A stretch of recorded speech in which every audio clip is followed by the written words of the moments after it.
তিন কারণে অধিকাংশ নারীরা জাহান্নামে যায়।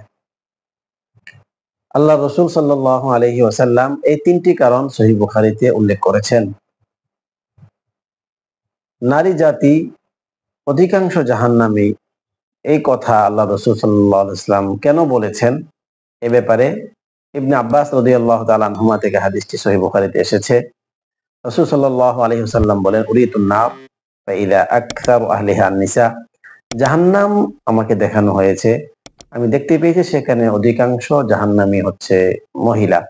আল্লাহ রাসূল সাল্লাল্লাহু আলাইহি ওয়াসাল্লামকে সাহাবায়ে কেরাম জিজ্ঞেস করলেন, ওগো আল্লাহর রাসূল, কেন তারা জাহান্নামী?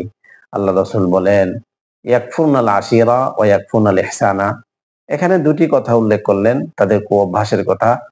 ইয়াকফুরনাল আশির, তারা স্বামীর নাফরমানি করে, অবাধ্য হয়। ওয়া ইয়াকফুরনাল ইহসানা, এবং তার অকৃতজ্ঞ। এরপর আল্লাহ রাসূল সাল্লাল্লাহু আলাইহি ওয়াসাল্লাম বলেন, লাউ আহসানতা ইলা ইহদাহুন্না দাহরা সুম্মা রাআত মিনকা শাইআন ফাকালাত মা রাআইতু খায়রান কাত্তু, তুমি পুরো জীবন ভর তার সাথে যদি ভালো ব্যবহার করো, হঠাৎ তোমার সাথে যদি তার একটু মন মালিন্যতা হয়, তখন সে বলে মা রাআত মিনকা খায়রান কাত্তু, তোমার কাছে আমি কোনোদিন ভালো ব্যবহার পাইনি। নাউযুবিল্লাহ। এই দুটি অভ্যাস আল্লাহ রাসূল সাল্লাল্লাহু আলাইহি ওয়াসাল্লাম বললেন এই হাদিসে। আরেক হাদিসে আবু সাঈদ খুদরি রাদিয়াল্লাহু তাআলা আনহু থেকে হাদিসটি এসেছে, সহিহ বুখারীতে হাদিসটি এসেছে। সেই হাদিসে উল্লেখ করেন, নারীদেরকে রাসূল সাল্লাল্লাহু আলাইহি ওয়াসাল্লাম বলেন, তাসাদ্দাকনা, তোমরা সদকা করো।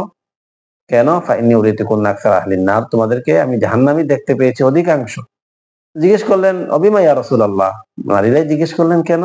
সেখানে আল্লাহ রাসূল বলেন, তুকসিরনাল লানা ওয়া তাকফুনাল আশির, যে তোমরা বেশি লানত করো, অভিসম্পাত করো।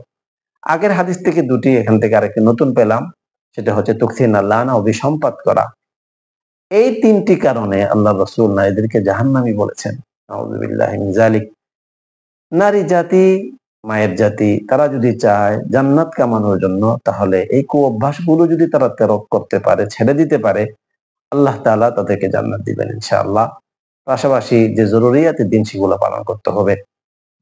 আপনি দেখুন, নারীরা এই কথাগুলো বলার কারণেই কিন্তু মানুষের কাছে, স্বামীর কাছে, পরিবারের কাছে নিগৃহীত হয়, এবং তারা তাদের কাছে ভালো বলে গণ্য হয় না। এজন্য স্বামীরা এত কষ্ট করে কামাই রোজগার করে নিয়ে আসে, তার শুকরিয়া আদায় করা উচিত, তার কথা মানা উচিত, এবং অভিসম্পাত কম করা চাই।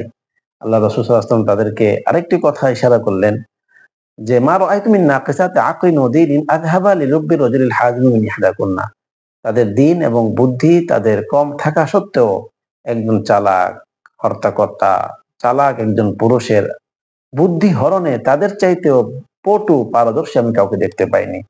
এজন্য অনেক চালাক স্বামী দেখবেন নারীদের কাছে অসহায় হয়ে যায়। এই যে তাদের একটা অভ্যাস, এই অভ্যাসটা এতটা ভালো নয়। এজন্য আল্লাহ রাসূল সাল্লাল্লাহু আলাইহি ওয়াসাল্লাম এগুলা হুঁশিয়ার করেছেন। তাই নারীরা এই কুঅভ্যাসগুলো যদি ত্যাগ করতে পারে, ইনশাআল্লাহ তাদের জীবন সুখময় হবে। আল্লাহ তাআলা তাদেরকে এই কথাগুলোর উপর আমল করার তৌফিক দান করুন।